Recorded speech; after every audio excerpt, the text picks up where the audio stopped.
Welcome, Capricorn friends. It's the second half of April reading here. This is for singles, totally singles, super singles, and wannabes thereof. We've already shuffled. We'll put a little energy on them and tell you. It's a little bit of a different singles read, I think. I hope.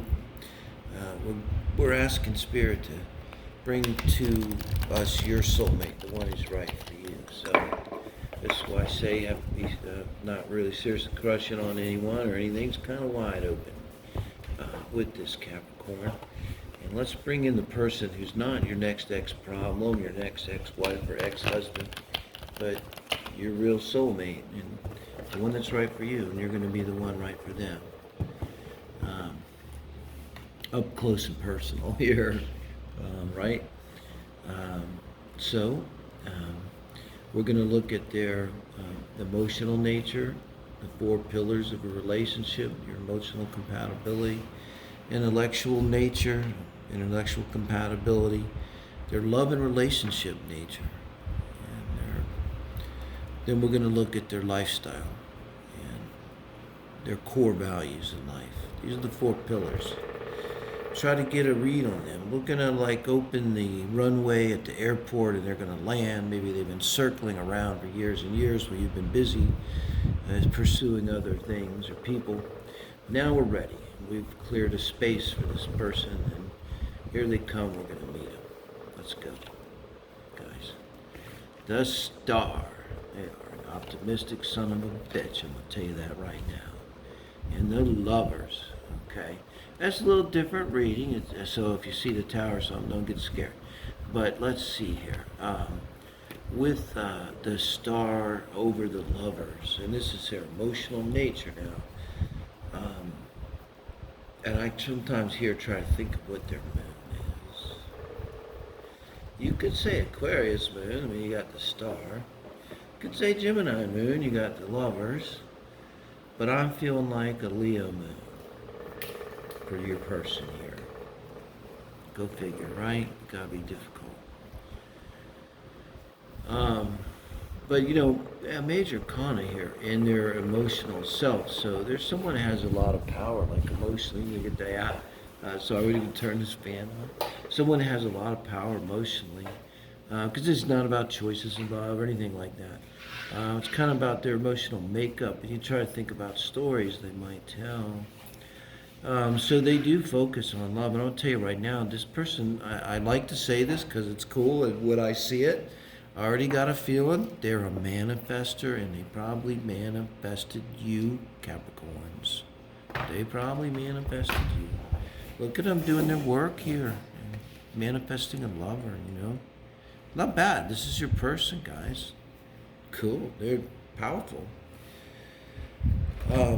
So they really care a lot about love and relationships, soulmates, twin flames. I think they're very open and very positively open. They're, if they're a witch, they're a very positive witch. But it could be new age, it could be so many things. But having an overall optimistic nature and way about them, that's very accepting with the Lovers too. This is someone that's not closed, they're not exclusive. They would rather include than exclude in general. No, that's what makes them feel better. Let's look at their intellectual nature here. Page of Cups and the 8 of Swords. So the Page of Cups and the 8 of Swords are going to tell you a story. I don't know, maybe the first time you meet them, there's going to be this soulmate connection, but they have some kind of learning disorder. I think it was found early.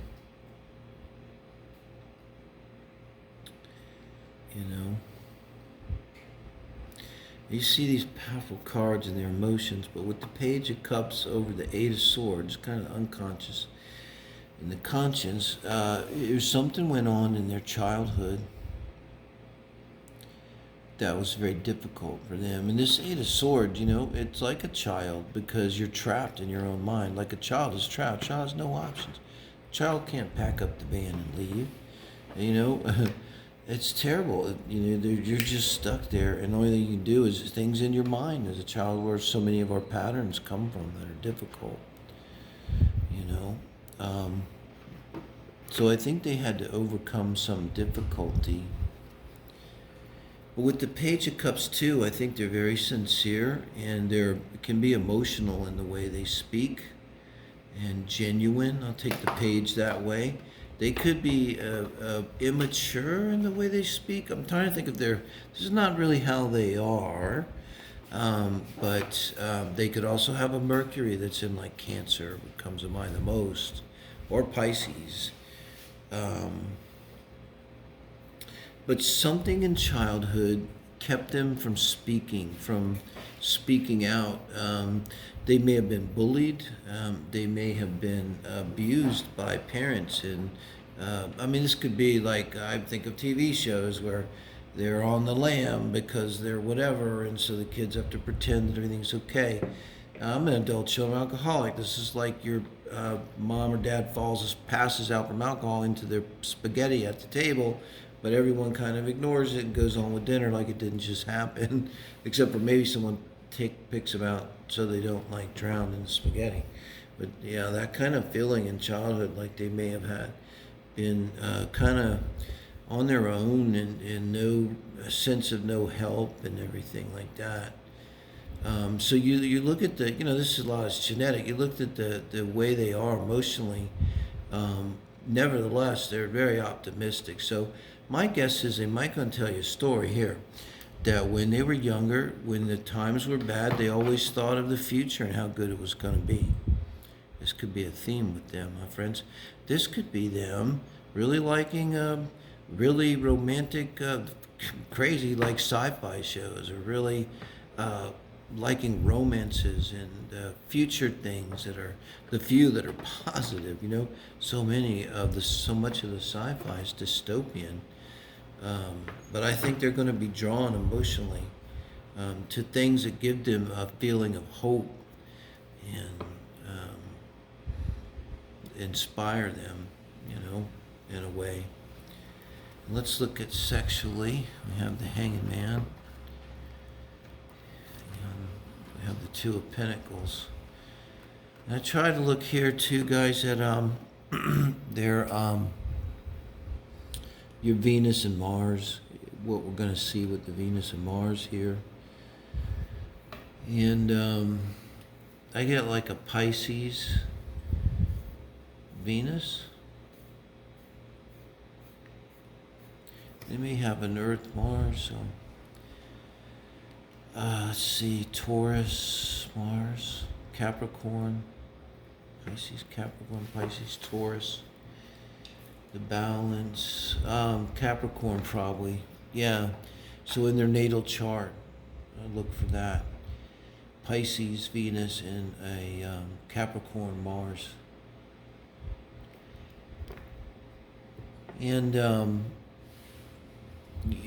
look at the Hanged Man. They probably like to be at least some light, bondage and discipline. Again, this is your person here. But they're submissive sexually, I think.